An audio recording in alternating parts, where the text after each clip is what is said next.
Chapter 6. Reconciliation. Impact of Past on Present. In his book Globalization and the Health of Indigenous Peoples, author A.K.M. Ahsanullah writes, historical research clearly indicates a link between the social inequities created by colonialism and the disease, disability, violence, and early death experienced by Aboriginal peoples in Canada. Colonialism can be defined as a policy of taking control over a group, exerting influence, encouraging assimilation. Perhaps it is not that surprising when you see Aboriginal people protesting and getting angry over a long history of broken treaties. It's the backlash to colonialism and the paternalistic attitudes that have roots in the Indian Affairs letter we looked at earlier. Idle No More is a grassroots movement about Indigenous rights, sovereignty, respect for land and water, and many of the issues we have just discussed in this workshop. This is the fallout of colonialism. The statistics about Aboriginal people are not good. It may not seem so surprising why things are so dire in First Nations communities like Attawapiskat. Remember that the reserve system was set up by the government, taking away people's ability and power to do things for themselves. For example, no home ownership or access to mortgages, restrictions on practicing their language, culture, and traditions, so now they are reliant on white man's food, housing, and a way of life. The statistics bear this out. Aboriginal people often see the world differently and react differently. That's why cultural awareness is so important. It helps us try to see and understand what it is like for another group. So like this illustration, the people both see the same tree, but they imagine it to become something very different. What it means is that First Nations often have a different view of the land and what should be done with the land. Most are not outright opposed to development, but they want their rights recognized and they want input into what happens in their territory. Dispelling stereotypes. Because of a lack of understanding, there is a great divide in terms of trust and awareness. What does the average Canadian know about Aboriginal people? If you don't know anyone who is First Nation, Métis, or Inuit, you might have to rely on the media, the stereotypes, the misrepresentations, half-truths, and sometimes downright wrong assumptions.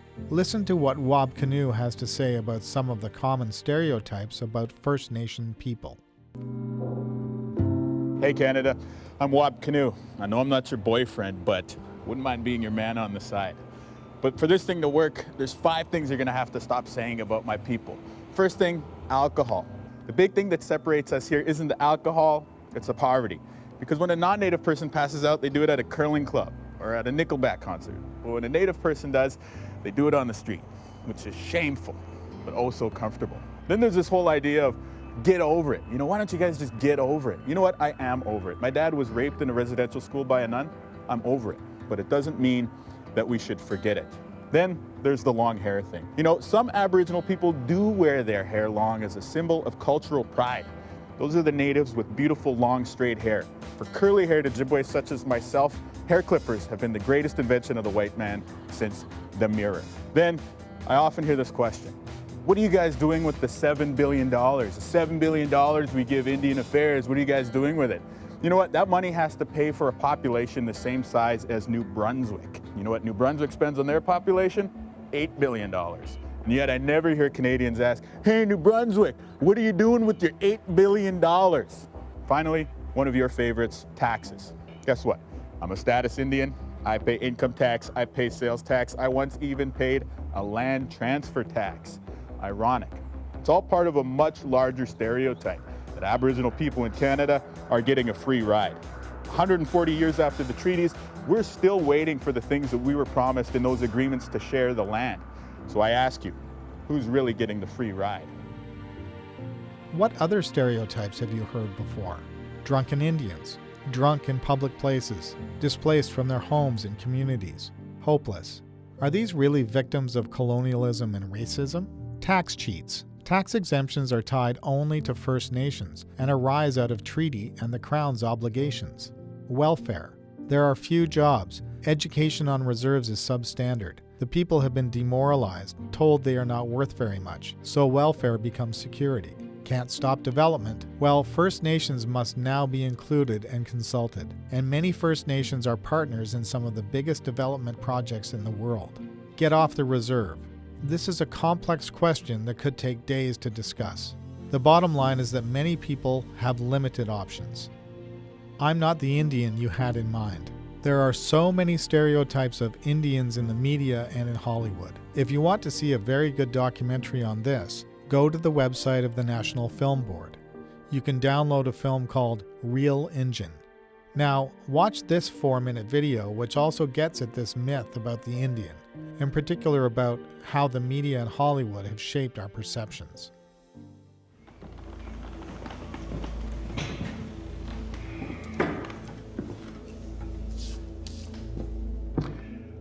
I'm not the Indian you had in mind. I've seen him. I've seen him ride. A rush of wind, a darkening tide, with wolf and eagle by his side. His buttocks firm and well-defined. My God, he looks good from behind. But I'm not the Indian you had in mind. I'm not the Indian you had in mind. I've heard him. I've heard him roar. The warrior wild at the video store. The movies that we all adore. The cliches that we can't rewind. But I'm not the Indian you had in mind. I'm not the Indian you had in mind. I've known him. Oh, I've known him well. The bare-greased hair, the pungent smell, the piercing eye, the startling yell. Thank God he's the friendly kind. But I'm not the Indian you had in mind. I'm that other Indian. The one who lives just down the street. The one you're disinclined to meet. The Oka guy. Remember me? Ipperwash? Wounded Knee? That other one. The one who runs the local bar. The CEO, the movie star.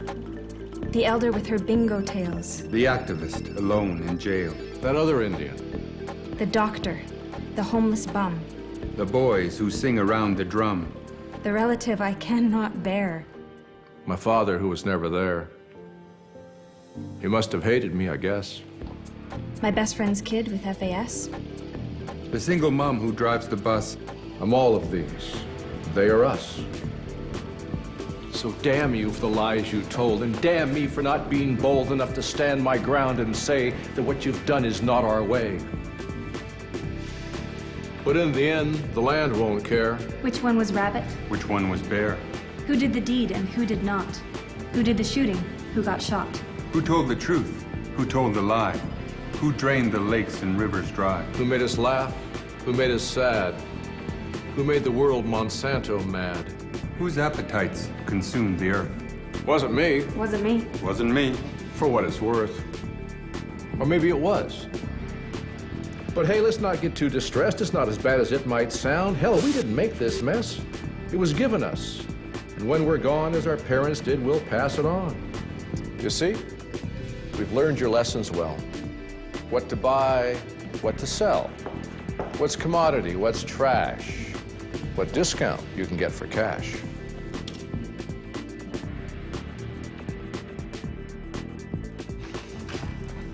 And Indians, well, we'll still be here. The real one and the rest of us. We've got no other place to go. Don't worry, we won't make a fuss. Well, not much. Still, sometimes late at night when all the world is warm and dead, wonder how things might have been had you followed, had we led.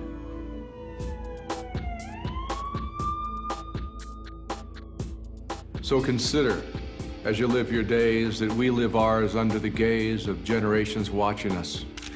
Of generations still intact. Of generations still to be. 7 forward, 7 back. Yeah, it's not easy.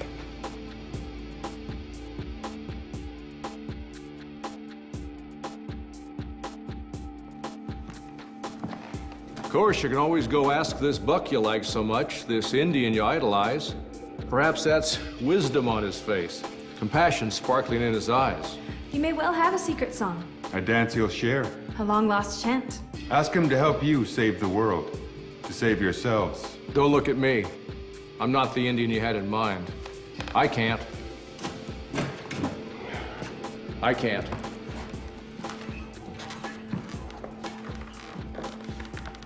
Want to get a latte? Vera said no. Media coverage. The media can perpetuate these stereotypes.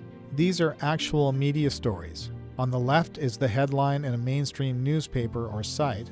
On the right is the headline about the same story on an Aboriginal media news site or publication.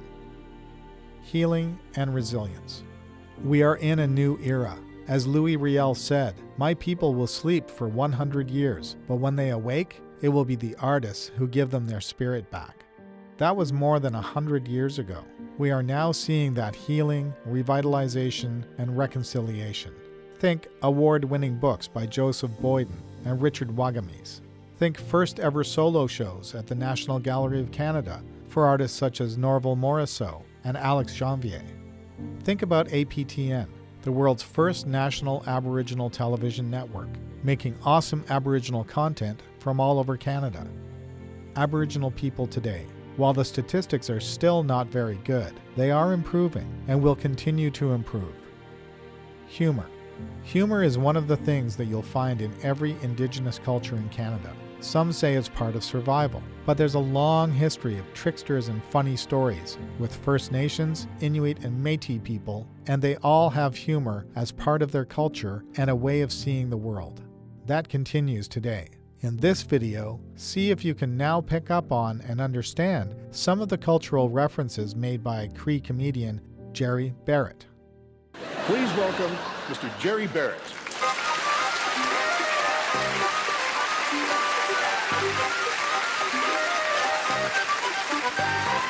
Thank you. Thank you very much, and good evening, and thank you for having me out. It's a wonderful, wonderful opportunity to be here, an honor. And boy, I love show business. I love show. In fact, thank goodness for my granny. She gave me the best advice. She says, "You want to get into show business, you go west, young man. You go to Winnipeg. It's the land of milk and honey." Sadly, I'm lactose intolerant and diabetic. Did me no good whatsoever, but here I am. Love show business. It's very exciting. You get to tour all across Canada. You get to see some exotic places, meet some wonderful people, and I just love that.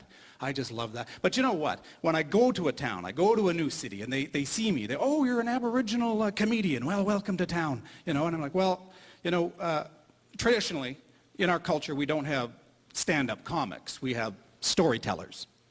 They said, "Oh, okay, Mr. Aboriginal storyteller, tell us where you've been and where you're going." And those are just the police. Then I get to the show.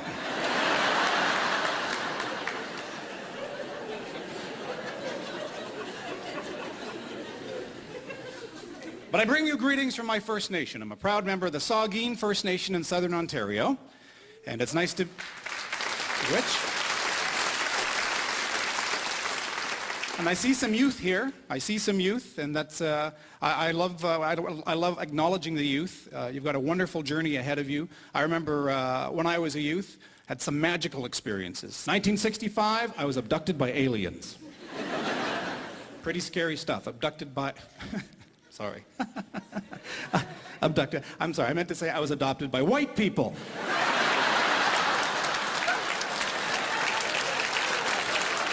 Which is pretty much like an alien abduction when you think about it. Because they snuck onto the reserve, they took me away. I had to learn a whole new language, a whole new culture, a whole new way to do my income tax return. Really freaked me out. Thank goodness, I was adopted by a wonderful set of new mom and dad in Grand Valley, Ontario, a lovely farming community. Grand Valley, 1,000 white people, and now me. All right. I fit right in. But my mom and dad, Joseph and Phyllis Barrett of Grand Valley, loving parents, very proud of them, and they said, "You can do whatever you want. You can be whatever you want. Whatever it is you choose, follow your dream." And I wanted to be a radio disc jockey in the worst way. And so they said, "Okay, fine, go to school, study, go to college. We'll send you to college." It took a lot of money to make me sound this white, I'll tell you that much, but I made it. finished at the top of my class, and set off on my big radio journey. And I finally made it out to Winnipeg on a major market station. I was so proud of myself, you know. And I finally got to go out and meet some of my listeners, you know. So I got to meet them and they say, oh, you're Jerry Barrett, the radio DJ. We listen to you every day. Yeah, you don't sound like an Indian on the radio.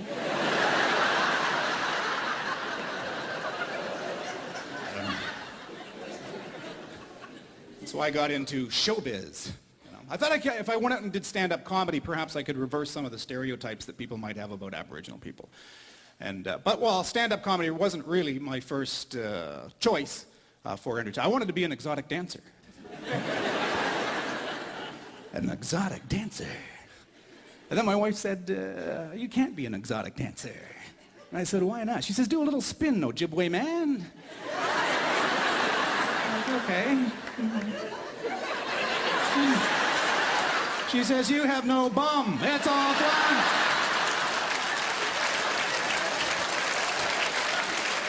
They think you're from the prairies. It's like you took my land, you took my bum. Hello. We can negotiate the land, but I need my bum back. Thank you.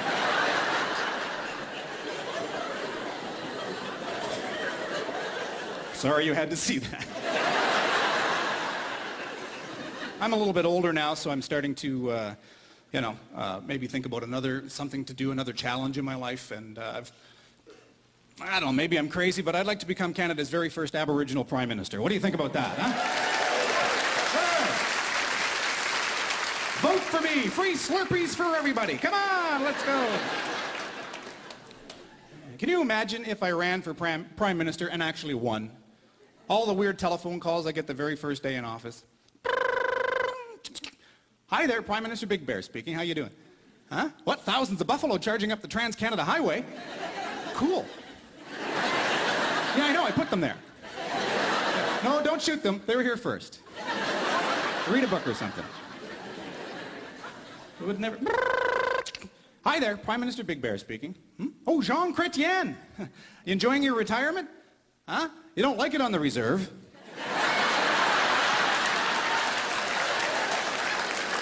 No, you have to stay there. Any advice for you? Yeah, don't drink the water. Bye-bye now. I have to go too. Bye-bye.